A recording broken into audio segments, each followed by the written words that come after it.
Hello friends, hope आप सब बहुत अच्छे होंगे। लिटरली बहुत टाइम बाद आया हूँ मैं, बहुत टाइम बाद, आई नो दैट।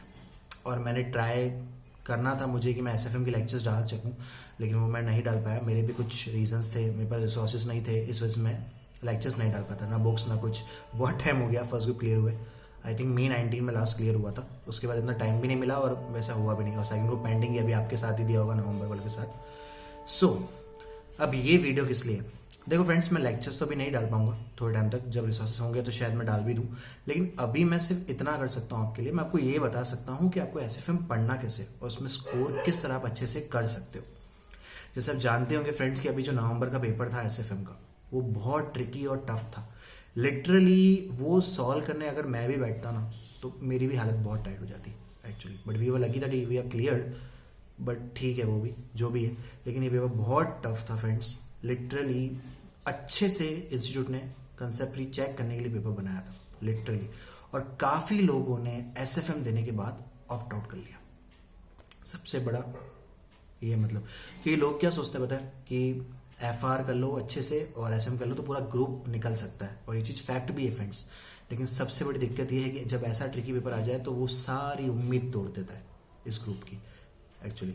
लेकिन हम अब ये ट्राई करेंगे कि कैसे हम स्कोर कर सकते हैं ऐसे टफ पेपर में भी अच्छे से एकदम। Sorry friends, okay. देखो फ्रेंड्स, अब मैं तुमको बताऊंगा कि तुमको कैसे एसएफएम प्रिपेयर करना है और जो 1.5 डेज में तुमको कैसे एसएफएम रिवाइज करना है कि तुम अच्छे से स्कोर कर सको। देखो फ्रेंड्स, सबसे पहले तो क्या करना है आपको, अभी जैसे अब मैं ये मान के चल रहा हूं कि आपने एक बार एसएफएम पढ़ लिया होगा अच्छे से। अब आप रिवाइज करोगे एफआर के पेपर के पहले, मतलब कि 5 डेज तो अपन एफआर के मान के चलते हैं। आपके एग्जाम स्टार्ट हो रहे हैं 21 जनवरी से। तो अगर 21 जनवरी से एग्जाम स्टार्ट हो रहे हैं तो अपन अज्यूम करें कि आप 16 से एफआर पढ़ना चालू कर दोगे, तो 15, 14, 13 और 12 ये 4 दिन या 3 दिन आप एसएफएम को दोगे। उसमें आपको क्या करना है फ्रेंड्स, सबसे ध्यान से सुनना। आप सारे क्वेश्चंस एक बार अच्छे से कर लो, जो भी आपको लगता है। आप रिवीजन तो सारे क्वेश्चंस का ही करोगे, जो भी आपने जिस ऑथर की बुक हमने रेफर करी है, इंस्टीट्यूट का प्रैक्टिस मैंने रेफर किया है, जिसका भी आपने जो भी किया है वो अच्छे से पढ़ लो। लेकिन उसमें ये देखो कि आपको उन 1.5 डेज जब एग्जाम का दिन होगा 21 की शाम को और 22 पूरा और 23 को सुबह, आपको क्या रिवाइज करना है वो क्वेश्चंस आप टिक कर लो फ्रेंड्स।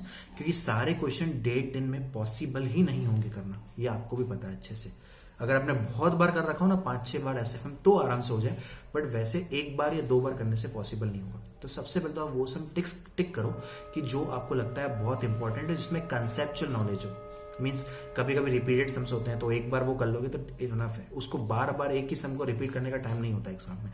देखो कौन से अलग अलग कंसेप्ट के सम है, उसको अच्छे से करो, वो ट्राई करो फ्रेंड्स। सबसे पहले तो ये स्ट्रैटेजी रहेगी आपकी। जब भी आप अभी 4 दिन प्रिपेयर करोगे, आप सारे सम्स करोगे अच्छे से, उसमें देखोगे कि कौन से रिपीटेड सम्स है उसको हटाओगे और जो अलग अलग कंसेप्चुअल है उसको टिक करते जाओगे। तो एट लास्ट आपको जो 1.5 डेज होगा तब आप प्रिपेयर कर पाओगे कौन से समय, और कोर्स अच्छे से पूरा हो पाएगा। अब फ्रेंड्स आपको क्या करना है, देखो आप एफआर का पेपर देके आए तो उस दिन माइंड आपका इतना रिलैक्स रहेगा नहीं, नॉर्मल रहता है। बिकॉज पेपर अच्छा भी जाता है, पेपर एवरेज भी रहता है, अपन थके हुए भी होते हैं, सुबह जल्दी उठते हैं, इस वजह से पहला पेपर होता है, थोड़ा प्रेशर भी रहता है एक हिसाब से। वो जब फ्री होकर आओगे थोड़ा रिलैक्स भी फील करना चाहिए। तो मान लो कि आप 5 बजे आ जाओगे फ्री होकर, 5:30 तक घर आओगे, फिर मैं मानता हूँ कि आप 6:30 तक पढ़ने बैठोगे फिर से एग्जाम्पल, ठीक है। तो उसमें अपन को क्या करना है फ्रेंड्स, सबसे पहले तो ये देखो कि 6:30 से लेकर 8 बजे तक आपका म्यूचुअल फंड अच्छे से होना चाहिए। जो आपने, क्योंकि सबसे पहले छोटे चैप्टर्स ही करने चाहिए फ्रेंड्स। छोटे चैप्टर्स अच्छे से निपटाओ तो वो कॉन्फिडेंस बिल्टअप होता जाएगा। क्योंकि सबसे पहले अगर आप फॉरेक्स करने बैठे, डेरिवेटिव करने बैठे, तो आपको दिमाग में फिर पता ही है वो क्या होने वाला है। तो सबसे पहले छोटे चैप्टर्स निपटाओ जो ईजी हो और ईजिली हो सके एग्जाम में। तो पहले म्यूचुअल फंड है, वो आराम से मैं 1.5 घंटा देता हूँ, क्योंकि उसमें पीछे कुछ बड़े बड़े सम्स इसमें टाइम लगता है, तो अपन 1.5 घंटा इनफ दे सकते हैं म्यूचुअल फंड को। सबसे पहले वो अच्छे से कर लो। और फ्रेंड्स ये तो अपन बाद में साइड में रखते हैं, 1.5 डेज में क्या करना है। सबसे पहले मैं आपको एक चीज़ बोलना चाहता हूँ फ्रेंड्स, जो भी नवंबर 20 का पेपर था ना friends, that was very tough. लेकिन मैं ऐसा मानता हूँ कि अगर आपने थ्योरी अच्छे से पढ़ी हो, 20 मार्क्स की थ्योरी होती है फ्रेंड्स, और अगर आपने अपने जो न्यू स्टडी मटेरियल के सम्स हैं वो अच्छे से, अगर आपने वो आपको परफेक्ट आते हो, तो आप उसमें 40 क्रॉस कर सकते थे इस पेपर में भी इजीली तो नहीं कहूँगा, पेपर टफ था, लेकिन आप 40 क्रॉस कर लेते फ्रेंड्स। क्यों? देखो 20 मार्क्स की थ्योरी आती है, उसमें से भी उसमें 4 इंपॉर्टेंट चैप्टर्स है, जिसमें से 4 या 5 में से क्वेश्चन आ ही जाते हैं, मतलब 15 से 16 मार्क्स के। Example chapter first corporate strategy वाला, सेकंड रिस्क मैनेजमेंट, 6 सिक्योरिटाइजेशन और जो 14 चैप्टर स्टार्टअप। ये 4 चैप्टर्स है फ्रेंड्स, ये इतने इंपॉर्टेंट है, इसमें से थ्योरी आती ही है फ्रेंड्स। तो 15 से 20 मार्क्स की, मतलब मिनिमम 15 मार्क्स की थ्योरी आती है, मैक्सिमम 20 मार्क्स की। मतलब वो थ्योरेटिकल चैप्टर्स है, ये बहुत इंपॉर्टेंट, इंस्टीट्यूट हमेशा से पूछ ही रहा है फ्रेंड्स।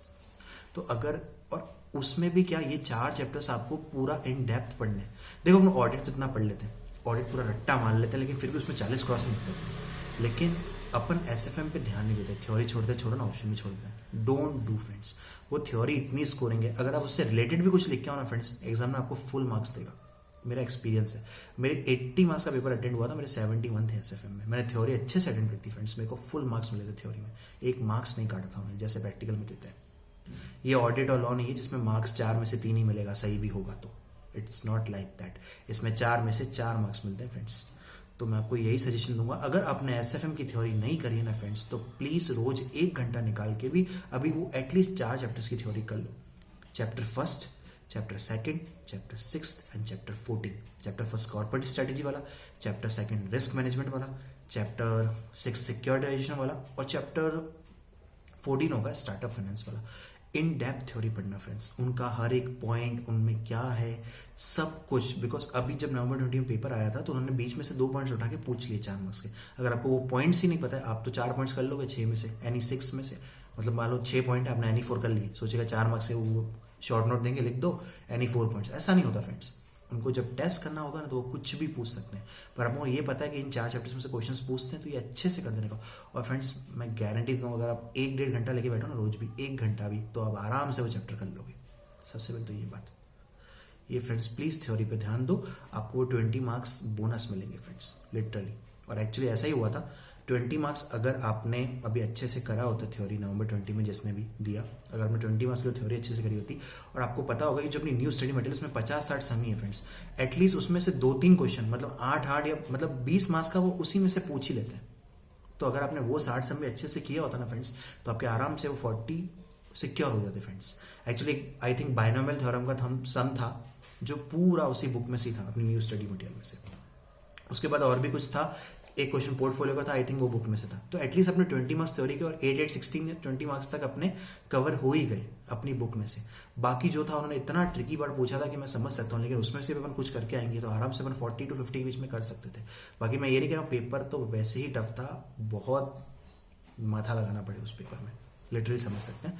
लेकिन बस अब मैं आपको ये सजेशन देना चाहूँगा, प्लीज़ थ्योरी को इंपॉर्टेंस दो, स्पेशली जो 4 चैप्टर्स को उन्होंने बताए हैं वो अच्छे से पढ़ो, तो आप अच्छे से स्कोर कर पाओगे। पेपर इजी होगा तो भी आपको स्कोर के ज़्यादा चांसेस होंगे। देखो फ्रेंड्स, कभी एफ टफ आ जाए लेकिन एसएफएम ईजी आ जाए। अगर एसएफएम में अपने 70 मार्क्स है तो एग्रीगेट में तो स्कोर करने में कितना फायदा है। जो दोनों ग्रुप दे रहे हैं उनके लिए एफआर एसएफएम का पेपर अच्छा चल जाए तो उनके लिए वो पीछे आराम से पेपर अगर 40-45 लाते हैं वो आराम से दोनों ग्रुप निकाल सकते हैं फ्रेंड्स। तो जो सब्जेक्ट्स हैं उनका फ़ायदा उठाना सीखना पड़ेगा, बिकॉज हर जगह अपन को मार्क्स इजीली नहीं मिलते, सब्जेक्ट्स आपको पता ही है अच्छे से। चलो फ्रेंड्स, अब अपन बैक आते हैं जो रिवीजन स्ट्रैटेजी है उस पर। मैंने आपको बताया कि आपको जो अभी 4 दिन आप पहले रिवीजन करोगे एफआर के पहले, उसमें अच्छे से आपको सारे सम्स करने हैं। उसके बाद देखना है कि कौन से सम रिपीटेड है उसको छोड़ देने का है, और बाकी सब टिक करने हैं जो आपको लास्ट 1.5 डेज में करने हैं। अब जैसे ही आप एफआर का पेपर देख के आओगे उस टाइम जब 1.5 डेज बचेगा, सॉरी, तो उसमें आप क्या करोगे फ्रेंड्स, सबसे पहले आप म्यूचुअल फंड चैप्टर उठाओगे 6:30 बजे के आसपास। मैं मानता हूँ 5 से 6:30 ब्रेक हो ही जाएगा आपका, 5:30 तक आओगे, 1 घंटा थोड़ा रिफ्रेशमेंट, और 6:30 बजे आप स्टार्ट करोगे। 6:30 से लेकर 8 बजे तक आप सबसे पहले म्यूचुअल फंड करोगे, क्योंकि वो सबसे छोटा और ईजी चैप्टर है। आपने सम टिक करोगे प्रैक्टिस में जो भी आपने किया हुआ होगा, और जो भी जैसा भी होगा, तो आप उसमें से अच्छे 8 बजे तक निपटा दो, अच्छे से कर लो उसको। उसके बाद मैं चाहूँगा कि आप पोर्टफोलियो उठाना, बिकॉज देखो वो कैलकुलेशन पार्ट है, एक्चुअली इसमें फॉर्मूलाज बेस्ड है। आपने पहले अच्छे से रिवाइज किया होगा फॉर्मूलाज, या आप रिवाइज करते जा रहे होगे कोई चार्ट प्रिपेयर करके या वैसे, तो आपका इजीली वो चैप्टर भी मैं मानता हूँ ना 8 से लेके 11 तक अपन गिन सकते हैं, वो आराम से हो जाएगा आपका। 3 घंटे देता हूँ उसको मैं, बहुत ज़्यादा बोल दिया, 2.5 घंटे में हो जाएगा 11 बजे। उसके बाद फिर वैसे ही बहुत थके होगे, प्लीज़ सो जाना। 11 से लेकर सुबह 6 तक रेस्ट लेना, 7 घंटे की नींद होगी, क्योंकि पूरा दिन आपको पढ़ाई करनी है अच्छे से फ्रेंड्स। तो नींद अच्छे से लेना, और एग्जाम्स के लिए भी नींद अच्छे से लेना, वो बहुत इंपॉर्टेंट है फ्रेंड्स। भुगत भोगी हूँ, अगर नींद अच्छे से नहीं लोगे तो पेपर खराब होने के ज़्यादा चांसेस है। नींद बहुत जरूरी है, फ्रेश होगा माइंड तभी अच्छे से, कैलकुलेशन पार्ट है, एसएफएम प्रैक्टिकल पेपर होता है, अच्छे से लिख पाओगे, तो वो बहुत जरूरी है। सबसे पहले क्या करो, सुबह 6 बजे हो गए, फ्रेशन अप हो गए, 7 बजे तक आप रेडी हो गए, नहा दोगे एकदम अच्छे से। 7 बजे उठाओ सिक्योरिटी वैल्यूएशन वाला चैप्टर, जो भी है। और साथ में एक और आपका थर्ड फोर्थ या फिफ्थ चैप्टर या थर्ड या फोर्थ सिक्योरिटी वैल्यूएशन, एक और चैप्टर आपका सिक्योरिटी वाला ही है, सिक्योरिटी एनालिसिस वाला होगा। वो दोनों चैप्टर उठाओ, उसमें 3.5 घंटे दो, जो भी आपने पीएम में सम्स किया उसमें इक्विटी वैल्यूएशन, बॉन्ड वैल्यूएशन सब कुछ आ गया, वो 3.5 घंटे में कंप्लीट कर लो अच्छे से एकदम। 7 से लेकर 10:30 का आपके पास टाइम होगा, वो अच्छे से कंप्लीट कर लो एकदम। 3.5 घंटे आराम से हो जाएगा फ्रेंड्स। इक्विटी बॉन्ड मैंने बहुत ज़्यादा बोल दिया, लेकिन अच्छे से आपको करना है, बिकॉज अपना नेक्स्ट डे पेपर है, तुमको अच्छे से करना है। सब कुछ कंसेप्ट याद होने चाहिए, जो भी आपको फॉर्मूलाज कंसेप्ट सब अच्छे से देख लेना। सम्स जो आपने टिक किया अच्छे से इंपॉर्टेंट देख लेना, वो कर लेना। 10:30 ये हुआ, 10:30 से 11 मैं मांगता हूँ कि आपको कोई रिफ्रेशमेंट जो भी आपको करना कर सकते हो आराम से, कोई दिक्कत नहीं, जो भी खाना नाश्ता वट एवर यू वांट। अब देखो, अब 11 बजे कौन सा चैप्टर उठाओगे फ्रेंड्स? 11 बजे से लेके 3.5 घंटे का एक और मैं लेता हूँ, 11 से 12, 12 से 1 से 2, 2 से 2.5 आप मर्जर एंड एक्विजिशन उठा लो और कॉर्पोरेट वैल्यूएशन दिखा लो। मैं आपको इस साथ में क्यों बोल रहा हूँ फ्रेंड्स चैप्टर? देखो आपको एक बात बताता हूँ कि जो आपके वो सिक्योरिटी वैल्यूएशन, सिक्योरिटी एनालिसिस है, वो पुरानी पीएम में एक ही चैप्टर है, मर्ज है वो, ठीक है? तो उस पूरे चैप्टर को करोगे तो पूरा कवर हो जाएगा, फोर्थ और फिफ्थ भी सिक्योरिटी एनालिसिस वाला। और अपने न्यू स्टडी मटेरियल के सम्स को मत छोड़ना, वो पीएम में भी होंगे बट उसको अलग से देखना ही है। वो मैं आपको बताऊंगा आपको जो जिस दिन पेपर होगा उस दिन क्या करना है, लेकिन अभी वो तो ये जो है सिक्योरिटी वैल्यूएशन और सिक्योरिटी एनालिसिस, ये दोनों चैप्टर मर्ज है पुरानी पीएम में, तो वो आपके आराम से 3.5 घंटे में अच्छे से हो सकते हैं अगर आपने पहले 1-2 बार पढ़ रखा हो तो। आराम से जो आपने सम्स टिक किए होंगे वही इंपॉर्टेंट होंगे, ठीक है? अब नेक्स्ट क्या है फ्रेंड्स, 11 बजे आप उठाओगे कॉर्पोरेट मर्जर एंड एक्विजिशन। देखो मर्जर में बहुत सम्स है, कॉर्पोरेट वैल्यूएशन भी लिंक्ड है जो ओल्ड पीएम में, ठीक है ना फ्रेंड्स? तो देखो मर्जर में बहुत रिपीटेड सम्स है, तो वो रिपीटेड सम्स मत करो, जो लगे तुमको कंसेप्ट इंपॉर्टेंट वो आराम से तुमने टिक किया हुआ ही होगा। जब 4 दिन मैंने तुमको पहले बताया रिविजन स्ट्रेटेजी में, वो टिक किए हुए सम्स अच्छे से कर लो। उसके लिए भी कॉर्पोरेट वैल्यूएशन और मर्जर एंड एक्विजिशन तुमको 3.5 घंटे मिलते हैं, 11 से लेकर 2.5 ये हो गया। 2.5 से 3 कुछ रिफ्रेशमेंट कर लिया, एग्जाम्पल आधे घंटे का ब्रेक जो भी है। अब 3 बजे आप उठाओ डेरिवेटिव और इंटरेस्ट रेट रिस्क मैनेजमेंट। ये दोनों चैप्टर्स भी ओल्ड पीएम में है, साथ में ही दिए हुए हैं पीरे।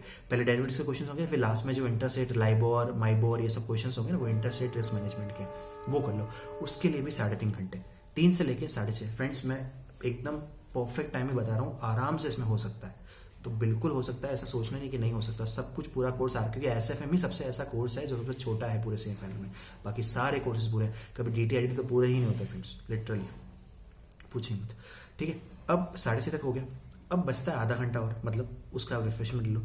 अब देखो, अब आपके चैप्टर बचे हैं फॉरेक्स और उसके बाद एक इंटरनेशनल फाइनेंशियल मैनेजमेंट। मैं 7 से 10 मानता हूँ फॉरेक्स कर लो, पूरा जो अपना पीएम है आराम से अच्छे से हो जाएगा। 10 से 11 इंटरनेशनल फाइनेंशियल मैनेजमेंट है, उसमें सम्स थोड़े बड़े हैं तो मैं मानूंगा 1 घंटा और लगेगा उसमें ओल्ड पीएम में। तो अगर आप देखोगे तो आपका 11 बजे तक सारा कोर्स हो गया एक ऐसा होगा, एक्सेप्ट थ्योरी। उसका मैं बताता हूँ 11 अगर आपका ये अच्छे से हो जाता है, ये 11 है और मैं कुछ टाइम और एक्स्ट्रा माने तो आपका कुछ खड़ा हो तो 12 बजे तक आपका आराम से कोर्स हो जाएगा पूरा। इतना तो आपको मेंटेन करना पड़ेगा, ठीक है? एक्सेप्ट थ्योरी 12 तक कर लिया, फिर आप 11 बजे सो या 12 बजे सो, सुबह 6 बजे तक आराम से सो, फिर वापस वही रूटीन 6 से 7 आप फ्रेशन अप हो गए और रेडी हो गए। 7 से लेके 10 बजे तक आपको थ्योरेटिकल चैप्टर्स, जो 4 चैप्टर है मैंने बताया आपको, chapter first corporate study, chapter second risk management, chapter 6 securitization and chapter 14 startup finance. उसकी थ्योरी आपको इन डेप्थ अच्छे से करनी है, पहले करी हुई होगी तो ऑब्वियसली आपको आराम से रेफर कर सकते हो उसको। 3 घंटे मतलब पर चैप्टर 45 मिनट्स, कोई छोटा है कोई बड़ा है, आपको एडजस्ट करके 3 घंटे में कंप्लीट करना ही है फ्रेंड्स। कंपलसरी वो 20 मार्क्स है, यही मैं स्ट्रैटेजी बता रहा हूँ। जो 40 मार्क्स है ये आपके आज का दिन ही कवर करेगा, जिस दिन आपका एसएफएम का पेपर होगा 23 का डे आपका 40 मार्क्स कवर कर देगा पेपर में, 20 मार्क्स थ्योरी के। अब मैं बताऊंगा 7 से 10 के बाद आपको क्या करना है। 10 बजे से लेकर आपके पास 1 बजे का टाइम है, 3 घंटे कोर्स, सब कुछ हो चुका है आपका सब कुछ। अब क्या करना है फ्रेंड्स, जो अपनी नई स्टडी मटेरियल है, जो न्यू मॉड्यूल है न्यू कोर्स की, आपने पीएम करी होगी तो उसमें वो सम्स तो कवर होंगे, लेकिन आपको मैं बता चुका हूँ कि आप मई 18 से ट्रेंड देख लेना और नवंबर 20 तक का भी ट्रेंड देख लेना। पेपर टफ था लेकिन उन्होंने न्यू स्टडी मटेरियल में से कम 2 क्वेश्चन पूछे 8-8 मार्क्स के, तो 16 और बाकी एक्स्ट्रा भी मान लो कुछ पूछा होगा, मतलब 40 मार्क्स का होता पेपर, मतलब मानो ना अपनी न्यू स्टडी मटेरियल से आता ही आता है फ्रेंड्स। 40 मार्क्स का पेपर उसी में से ही आता है, इवन टफ पेपर था तब भी उसी में से ही आया था फ्रेंड्स। आप चेक कर सकते हो, एनालाइज कर सकते हो, एक बार देख सकते हो आपको वही क्वेश्चंस मिलेंगे। तो 10 बजे आप अपनी वापस से न्यू स्टडी मटेरियल उठाओ, उसमें देखो कौन कौन से इलस्ट्रेशंस हैं, कौन कौन से टेस्ट और नॉलेज में सम्स हैं, वो एक बार फिर से घुमाओ फ्रेंड्स। पीएम के टाइम तो घुमा ही दिए होंगे आपने एक दिन पहले या जब भी आपने किया होगा, लेकिन फिर से एक बार घुमाओ। अच्छे से घुमाओ। वो एक अगर 3 घंटे में आपने वो 50-60 सम आराम से रिवाइज होंगे, बिकॉज आप इतने क्वेश्चंस कर रहे हो जब 1.5 दिन में, तो 50-60 सम तो आराम से रिवाइज हो जाएंगे। न्यू कोर्स की मॉडल में इतना ही है, वो अच्छे से रिवाइज करो फ्रेंड्स। तब आप देखोगे कि 1 बजे तक, अगर सपोज करो आप एग्जाम में जाते हो, फिर 2 बजे एग्जाम देने, आपको थ्योरी तो मिल ही जाएगी, आपने 4 चैप्टर से अच्छी करी है तो इजीली मिल जाएगी, क्योंकि आप थ्योरी वही करके जा रहे हो, आप ट्रेंड देख सकते हो। उसके बाद अगर आपको वो सम्स भी मिल जाते हैं न्यू स्टडी मटेरियल में से, तो सोचो आपके 40 मार्क्स तो आपके पास ही हैं। अब आपने जो पीएम करी है, इस बार का एक्सेप्शन मत देखना, 40 मार्क्स का तो इस बार भी इसमें से ही था, न्यू स्टडी मटेरियल और जो भी सम्स थे वैसा। लेकिन जो कभी अभी आप वैसा ट्रेंड देखोगे तो आराम से पीएमए से भी पेपर होता ही है। तो अगर आपने 40 मार्क्स तो यही कवर कर लिए, जो मैंने आपको सुबह सुबह बताया कि आपने देख लिया, तो वो तो आपको कॉन्फिडेंस हो जाना चाहिए, 2 बार आपने सम देख लिए और थ्योरी भी आपने अच्छे से पढ़ ली। अब जो है आपकी जो मेहनत पीएम की आपने करी होगी, एक्स्ट्रा सम्स की होंगे, तो उसमें आपको एक्स्ट्रा से 20 मार्क्स ही तो स्कोर करने हैं। तो आपने इतनी मेहनत करी तो 20 मार्क्स तो और अच्छे से स्कोर हो ही सकते हैं फ्रेंड्स। नवंबर 20 का एक्सेप्शन था, please don't consider that, but बाकी तो वैसे हो ही सकते हैं। हर बार तो पेपर ऐसा नहीं आना एक्चुअली। और नवंबर 20 में मुझे लगता है इंस्टीट्यूट को ग्रेस देना पड़ेगा, बिकॉज बच्चे इजीली पास नहीं होंगे एसएफएम में। 5 से 10 मार्क्स का तो ग्रेम, 5 तो बहुत कम बोलते हैं, शायद से 7 या 8 या 10 मार्क्स का तक का ग्रेस मिल सकता है। इतना पेपर ऐसा था फ्रेंड्स, लिटरली वही मैं कह रहा हूँ, वो चीज़ है फ्रेंड्स। तो अब यही बात है, तो अब लिटरली अब देखो, इसमें ऐसा है कि मैंने आपको ये पूरी स्ट्रेटेजी बता दी कि 40 मार्क्स तो ये आपके आराम से, जैसे नवंबर 20 में भी ऐसा ही ट्रेंड था, आप चेक कर सकते हो, बुक के 2 सम मिले होंगे न्यू स्टडी मटेरियल के। अब देखो, अगर आपने ये कर लिया ना फ्रेंड्स, आराम से आप एग्जामिनेशन स्कोर कर सकते हो एसएफएम में, वो बहुत इंपॉर्टेंट है। अगर अब मैंने आपको बताया कि 4 दिन में आपको सम स्टिक करने हैं, कौन से करने हैं, पहली चीज़ ये आपको ध्यान रखनी है। थ्योरी अगर अभी अब तक एसएफएम की हाथ नहीं लगाई तो प्लीज़ पढ़ लो, वो आपकी 20 मार्क्स का बोनस है फ्रेंड्स, लिटरली बोनस है। मेरे 71 इसीलिए थे फ्रेंड्स, 80 का अटेंड हुआ था, फिर भी 71 थे, क्योंकि थ्योरी 20 मार्क्स के लिए बोनस थी। और थ्योरी ज़्यादातर ईजी ही आती है फ्रेंड्स।